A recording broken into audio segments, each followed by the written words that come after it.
Ring, ring, ring, ring. Hello, this is Graham. Hey, Graham, it's Marisa. I've missed you guys since you've been on your road trip. How's it going? Hey, Marisa, it's great to hear from you. Oh, we're having a blast, but I'm driving right now, so I'm going to pass the phone to Gavin. Okay, yeah, that's the safe thing to do. Hey Marisa, how's it going? Oh man, Gavin, it's going so great. How are you guys doing? Doing really well. We're about halfway across the country right now on our road trip, seeing some really cool rocks. Awesome. Well, maybe for this month's Rockin' Pop-Up, we can have you guys share a little bit about what you've been seeing and learning about on your North American road trip. That sounds fantastic. What do you say, Graham? That sounds great. Let's take it away. Okay, cool. I'm gonna just put you on speakerphone. And maybe you guys should do that too. It's safer for while driving. I think so too. Okay. All right. So here we are making our way across North America. And oh boy, what a lovely continent this is, Gavin. Don't you think so? Oh my gosh, Graham, it's lovely. There's so much to see and so much different terrains. It's kind of crazy when you think about it, right? It really is. You go from the steep rocky West Coast, you go over the high Rocky Mountains, and then we dip down onto these big, broad plains. It's really, there's so much going on here. And, that just means there's just this rich history of geology, doesn't it? A long history at that, Graham. Yeah. I feel like we should dive in. What do you think? Yeah, that sounds great. And so today we sort of think about North America as this geographic and political place. We can think of it as where the ocean puts a boundary around it, or we can think about it as how folks have drawn lines to say who lives where and what the rules are where you live in those places. But North America isn't just that. And from a geologic perspective, we can think about it a little bit more like this, right? That's right, Graham. These are the boundaries that I like to think about. And when you're driving, these are the ones you see. The political boundaries are pretty much invisible, besides a few signs. Fair enough. But these boundaries, when you're looking at the rocks, they're pretty palpable and tangible boundaries, right? Yeah, totally. And I think, we often bring this up, but probably the most noticeable boundaries in all of geology are those plate boundaries. So Gavin, we talk about tectonic plates a lot, but what are these things? Just for folks who haven't caught previous episodes. Well, Graham, at the crust of the earth moves around in big rigid plates. These are these big rigid plates, and they move on across the top of what we call the asthenosphere, or the sort of gooey bottom of the plate. So these rigid plates can move across the earth, and they sometimes crash into each other and move past each other, right, Graham? Yeah, and those are plate boundaries, and those are where some of the most exciting things happen geologically.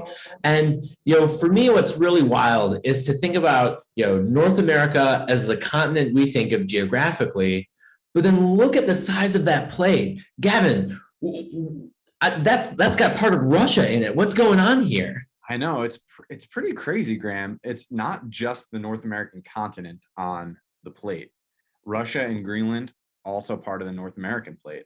And so and the boundary to the west, Graham, up against the Pacific plate is also interesting, right? That's where we came from. That's right. Good old Santa Cruz, which doesn't even quite sit on the North American plate. We'll go into that a little bit more. Okay, so I think, to really understand why our North American plate looks like this and why we've got this wild country we're going across, I feel like we really ought to get to the very core of the continent, don't you? That's right. Yeah, even though it's one geologic plate, it's several different geologic terrains. And that's something that's really a good starting point to our pop-up today, right, Graham? Yeah, I think so. And so I think we can kind of wind our clock back to around 3 to 4 billion years ago. And so that's when we start to form these cratons. These are the core of the continent. And so, Gavin, what really is a craton geologically?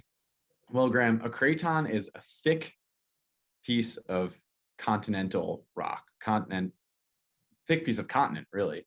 Yeah. Really deep root, and it's where some of the oldest rocks in the world are found, because they basically are, very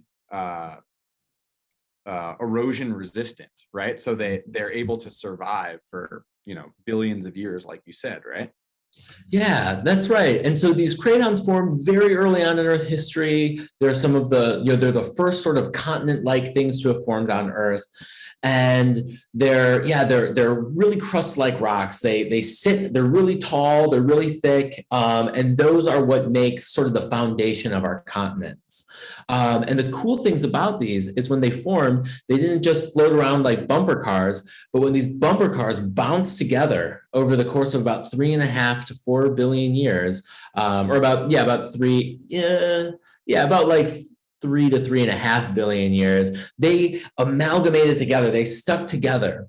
And by blocking these pieces together way back in early Earth's history, we were able to form what we now call the North American craton. And this thing, boy, is this messy, Gavin. That's right. I'd call this like a smorgasbord of rocks. and I like the way you set up the slide, because on my left, I see just the very, right where your cursor is, just like the one North American craton. But when you break the North American craton up into all of its pieces, you can see that we've been building out this craton for billions and billions of years, right? You start off with like the oldest core of the craton, probably somewhere up in Canada, and as the billions of years go by, you smash rocks into it, and those rocks sort of form this cratonic material of this buoyant, erosion resistant continental core. And off of that, Graham, you build out the rest of the continent, right? That's right. That's right. So all this green stuff, these orogenies or these origins that we're going to talk about a little bit later, those are just little whippersnappers in geologic history. They're super young. And so these things are billions of years old, came together way back in Earth's history. And that is like, that is the center and the sort of keel of this continental plate. And so those all come together. And then over time, Gavin, what's always getting the rocks down out there? Well, erosion is getting the rocks down. When you as we said, the cratons are buoyant because they're continental crust, so they kind of float on top of the mantle. And as they have this tall relief, these tall mountains, they erode very, very rapidly. So the craton itself is sort of always there and always buoyant, but the tops of it, just like the tops of mountains, are always kind of eroding off by wind and water. And where do they go, Graham? Where does all that sediment go?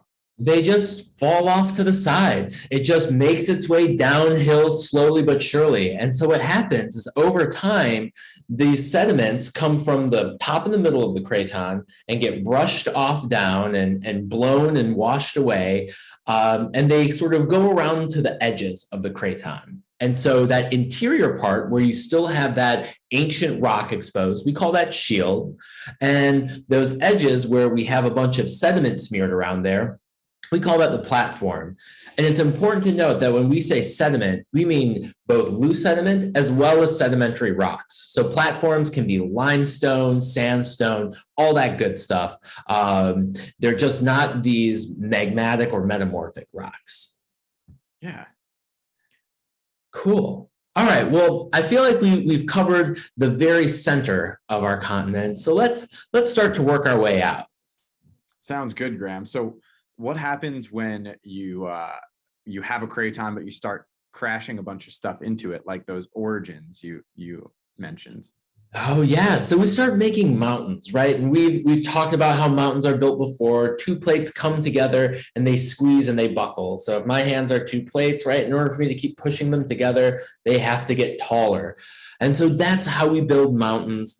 And that's what happens around the edges of that cratonic shield. So when those cratons amalgamated, those got pressed together, probably thickened some, but then have been eroded down over long histories. But then more recently, only over the past about 540 million years, we've built up these tall mountain ranges along the edge of the continent. And we call those origins. So Graham, I have a question for you before we go to the next slide. Yeah, sorry about that. No, no worries. So we talked about how we build cratons with a bunch of continental material, right? But what would the stuff crashing into the sides look like before it crashes into it? Ooh, that's a great question. So it can be one of two things, right? We've got two different types of subduction zones that we can form. One is where continents come together, and those, right, they smash into each other and thicken. That's what we have going on in the Himalaya right now. That's what happened when Pangaea formed and closed up and formed the Appalachian Mountains. But then we can also have a mountain building event where you have just ocean crust subducting down beneath. And that's cool because that's part of what happens when that's how Santa Cruz has formed. So Gavin, take us through the formation of Santa Cruz, the not so North American plate neighbor of the North American plate. Right. So we know that off the coast of California today, and actually all the way down to South America and up to Alaska, we had an ancient subduction zone. So 10 million years ago, 15 million years ago, you stopped subducting. But when you were subducting, you just kept accreting these terrains. And by accreting, I mean, you had these like island arcs off of the coast of Paleo California. California wouldn't have been built yet. So those island arcs kept hitting into the continent as you kept subducting. So something like what Japan looks like today, that's like an island arc chain. That like Japan would hit into the United States and or the North American continent and would accrete a bunch of terrain. So that's how you formed California. And we've talked about that in previous pop-ups. But then as you're doing that, you're subducting the ocean slab underneath the continental slab, you're accreting, you're basically cutting off a bunch of stuff from the downgoing slab up against the continent, and you're also pushing that continent up. And so all of those things came into building Santa Cruz. That's right. And so, and yeah, so I'll wait to go on to there. Yeah, so Santa Cruz, right? It's that jumble of deep sea sediments, muds, sands, limes. And that's why we have such extraordinary sedimentary geology out in Santa Cruz. And just to give a shout out to Gavin's Rock Record blog post that just came out, where he looks at the largest sedimentary injectite in the world at our local Panther Beach. So awesome stuff happens in these accretionary prisms because of all that tectonic activity as sediments are getting pushed against the plate and squished up. So yeah, it makes for some awesome coastal and sedimentary geology. And so, yeah, Gavin, I really appreciate you sort of going through the two different types of ocean subduction, mountain building and uplift events there, because kind of all those start to then play a role when we look at our different origins that have formed since the Cambrian 540 million years ago. So yeah, so take us on the tour of our origins, Gavin, please. Yeah, I would love to. So let's start off on the West Coast. And that's not because these are the oldest. These are actually the youngest. But remember, we're on a road trip here. So we're going to drive from Santa Cruz to New Hampshire, where our final destination is. And we'll talk about all of the rocks we're looking at. So as you can see here in the blue terrain, that's the Cordilleran orogeny. And that you started building the basically west coast of the North American plate around 150 million years ago, when you're smashing a bunch of those island arc terrains into the west coast of the Paleo North American continent as you're subducting the Pacific plate underneath the North American plate.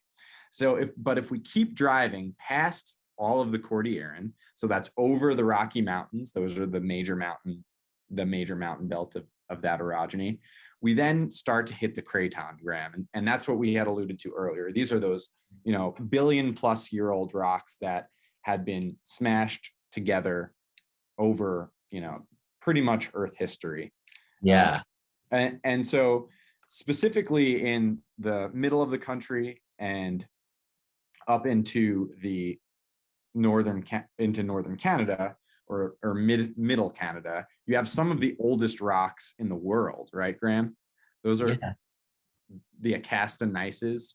And there's another contender out here in sort of the northern area here. So all these really deep purple and these yellower the purple and pink rocks here. These are all those super old rocks, and the acastinice from over here is one of the oldest rocks. And then there's one over here in eastern Hudson Bay area. That's also another contender for a super old rock. And so, rivers of ink have been spilled over trying to find the oldest rock, but these are the contenders up in this area here. Right. So, but as we're driving, Graham, and specifically if we're in the US, driving across the US, we're not really seeing those old rocks in most places. What is it that we're looking at, and where are those rocks? Where are the cratonic rocks when we're driving? Yeah. So as we're driving, those cratonic rocks, they're below us because we are on a combination of platform and basins, right? So we've got the high mountains, but so that are around the edges from those origins, but those cratons have been weathering away and flattening out over billions of years. And yeah, Gavin, like you're alluding to, these origins also can not only have platform on the inside of them, but they can also have these basins. That's right. So again, when you're building out all of those edges, you're also flattening out some of the inner portions. So I really like this this picture you have in the top right here, Graham, because when we were building out the east coast of the United States, we were forming these basins like the Michigan Basin, the Illinois Basin, the Appalachian Basin. These are all places where all of the mountain belts and all of the cratonic rocks that were weathering filled up these basins. And that's why you have so many sedimentary rocks in the middle of the country, because these are just really old piles of sediment, and they become really good soils and things like that, right, Graham? That's exactly right. Yeah, there are these old seas and lakes that have been around that have been these low areas where things tend to wash into them for hundreds of millions to billions of years. And that makes for these thick, really deep sedimentary and soil profiles. And that's why we've got such awesome farmland out there. And in the Central Valley of California, that's got great farmland because there's also a little mini basin there from the formation of the Sierra Nevada. And of course, when we're talking about basins, we can't forget one of our favorite Californian basins of Death Valley. That's right. Another tectonically formed basin, Graham. Exactly. Yeah. All right. So I feel like we're getting further and further out to the edge of our continent, but I want to take a quick moment to think about one thing that it's tectonically related. This is kind of what we were talking about before. I forgot about this slide.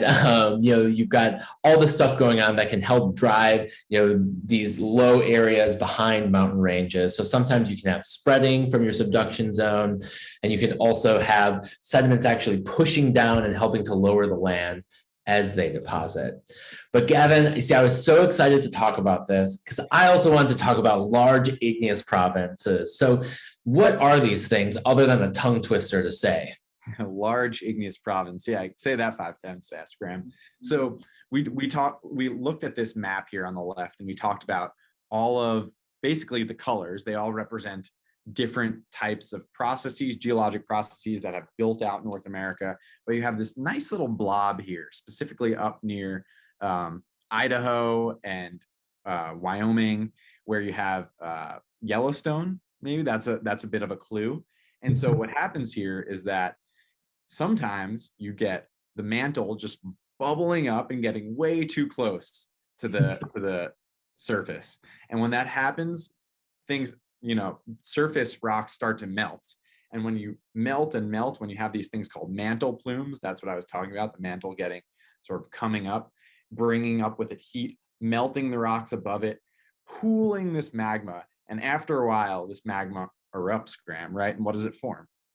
And that's when it forms a large igneous province. So it erupts and flows out these huge flows of lava, and they can cover huge areas. So here's Gavin in the craters of the moon. So that's not a large igneous province eruption there. It's kind of part of, or so it is a part of one, but it's a little part of the Snake River Plain large igneous province, which is the cousin of the Columbia River basalt. And all of these are kind of the older siblings of Yellowstone, where we have a major caldera forming hotspot. So you've got this mantle plume that kind of tracks along through here up to Yellowstone today. And it's belching out these large igneous provinces, or these large igneous province lavas over the course of the last 17 to 5 million years, sort of leaving this stretch of this dark volcanic rock and these blasted landscapes behind it. That's right, Graham. And when we were driving through here, we were noticing, all of the Cordilleran rocks, but then you get up to the Columbia River Basin and you get up to the Snake River Plain, and you're like, what is with all of these really dark basalts? Like, where did they all come from? Mm-hmm. And they're much younger than, these ones out here in the West are much younger than most of the Cordilleran rocks around them.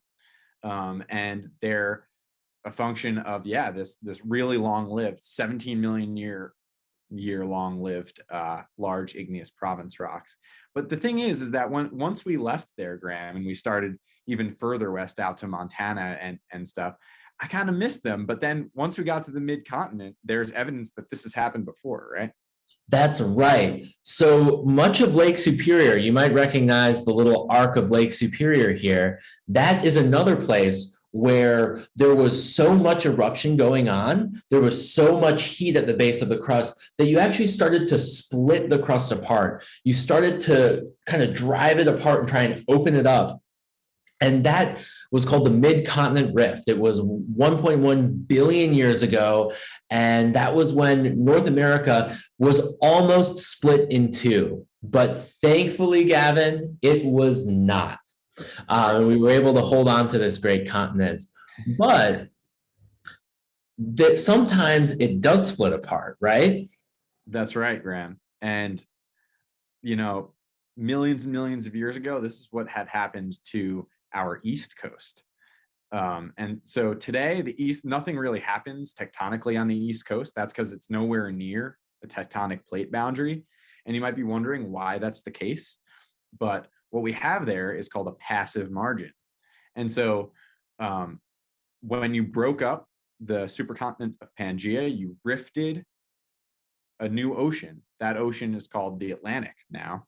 And so the nearest plate boundary to the East Coast is where that rift happened. And that rift happened in the middle of the ocean. Well, the edge of that plate boundary is in the middle of the ocean now. Mm-hmm. Yeah, that's right. And so, in the case of Lake Superior, that rift didn't continue, and North America is all the luckier for it. But along what was what's today the east coast of the continent, there was a successful rift, and that's right. That passive margin grew and grew and grew into the Atlantic Ocean today that separates North America from Europe and Africa. And so along that passive margin, because it's so old and because it got thinned out by that rifting process, we have these beautiful coastal plains, these slowly, over on the West Coast, Gavin, we've got, these steep cliffs, but tell me about the eastern shores. Well, Graham, as we said, it's a passive margin. Nothing's really happening tectonically. You're not crashing into anything. You don't have any transform boundaries like you do on the West Coast with the San Andreas Fault. So you just have all of this time for sediments to accumulate on the East Coast from the Appalachian Mountains, which are the most recent mountain building event. You'll notice we haven't really covered that in this pop-up, but we have a whole pop-up dedicated to building those mountains. But yeah, the Eastern coast is just getting all the sediments off of those mountains and building out a nice flat plain. And that's what you see on a lot of the East Coast where we're headed right now. Ah, just lovely. Looking forward to seeing that. So Gavin, I think that we talked about all these different pieces, and then we can kind of put them all together, and that gives us the North America that we know and love today. That's right, Graham. When you look at this, or at least when I look at this map, it's a little bit intimidating. There are so many terrains, there's so much, breakup and different stuff happening, but really it's understanding just the few processes we talked about today. It's the billion-year-old craton in the middle of the country.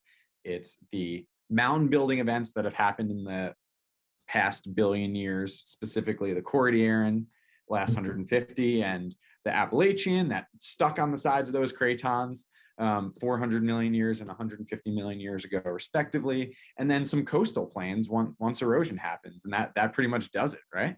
Yeah, I agree. This big, complicated, just absolutely enormous geological phenomenon. I like how you put it like that. There's not too much to it. There's a lot to it, but you can really kind of break it down to some really key geologic processes, and those kind of underlie just about all the continents we have out there. So, oh boy, I'm feeling just all the better about the North America we're seeing as we cruise along. I know it's been great, Graham, but I'm thinking we should probably hit a rest stop pretty soon. But before that, say what we're doing in the next. Oh my gosh! Well, Gavin and I are both fans of the fall, and we all know what comes in October. And so, in line with the upcoming Museum of the Macabre, Gavin, what are we going to be talking about? Ooh, Graham, I feel some spookiness coming on. We're talking about dangerous minerals. There are a lot of dangerous minerals out there. There are?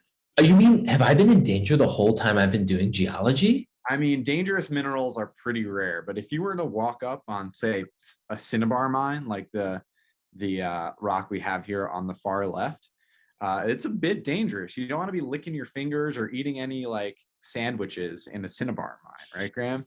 Goodness, I would hope not. And so, folks, we will clue you in about cinnabar, pitchblende, galena, and all of their other spooky, frightening mineral friends in next month's Rockin' Pop-Up to get us in a spooky mood for Halloween. I'm looking forward to it, Graham. I'm so excited for that one. And we're also excited for the Museum of the Macabre event happening at the end of October too. So we'll be kicking off October with dangerous minerals, which is great. I have a couple of questions in follow-up from what you guys were just sharing about your North American road trip. So it seems to me like just because there's the North American plate doesn't mean that that's the North American continent. The continent itself is the parts of the North American plate that are above water, but not entirely, because there is that bit of Russia in there. So what's the distinction between the parts of the North American plate that are on land but that are a part of a different continent, and the parts that are considered the North American continent? That's a really good question. That's a great question, and I'm going to swing back over to the plates really quick. Is that right, yeah, so Greenland and part of Russia that are actually not part of North America, the continent, but are part of the North American plate, the tectonic plate. That's right. Yeah. And so what this is actually showing is you've got this Alaska Yukon orogeny. So this is actually part of this greater sort of mountain building system here. So this is our main craton over here, but here you've got these sort of built up orogenies and components there. And so over, in a geological sense, that plate is really just traced out along this boundary here. And so, in terms of just when we think about where the continental crust is, we know that we've heard of the Bering Land Bridge across the Bering Strait. This is all just a lot of, slightly submerged continent over here. Okay, cool. So it's because it's kind of like continent light. Yeah. Okay. Yeah. And, even though there are these plate boundaries, you don't necessarily always smush the continents together, right? And so we don't have any convergence between, say, Greenland and northern Canada. So, they're on the same plate, but there's not really any major convergence. So there's nothing that would bring them together. So they're on the same part of the Earth's crust, and you would, in order to smash them together into the same continent, you would have to converge that together. But currently, there's nothing driving that between those different parts of Russia and Greenland and the North American continent. Okay. And then one last question. So you're talking about how the western side of the North American plate is an example of sort of like a lot of action happening, whereas the eastern side it's spreading apart. Mm-hmm. I'm just curious, are any of these other plates an example of where you're having like a bunch of action on all sides, where it's like to the west, there's a lot of collision happening, and then to the east, there's a lot of collision happening, and what would that look like? Well, that's a really good question. And I would say that you don't have to go far to see that, right, Graham? Because the Pacific plate right out here in yellow is kind of happening there. So the Pacific plate, around the Pacific plate, is called the Ring of Fire. A lot of people might have heard of that. And that's because you have great mountain building and a lot of volcanoes. Really, it's the volcanoes, the reason why they call it the Ring of Fire. And the reason that it's a ring is because it's the whole plate that is subducting in most areas. So you had the 100+ million year old subduction zone off the coast of California. That's actually the east coast of the Pacific plate. And now it's in the most parts not subducting, but moving past each other. But up off the Aleutian Islands, it's subducting. Off the coast of the Eurasian plate, it's subducting, all the way down, close to Australia and even off the coast of South America. So all sides, you have collision zones, as we would think about them. Cool.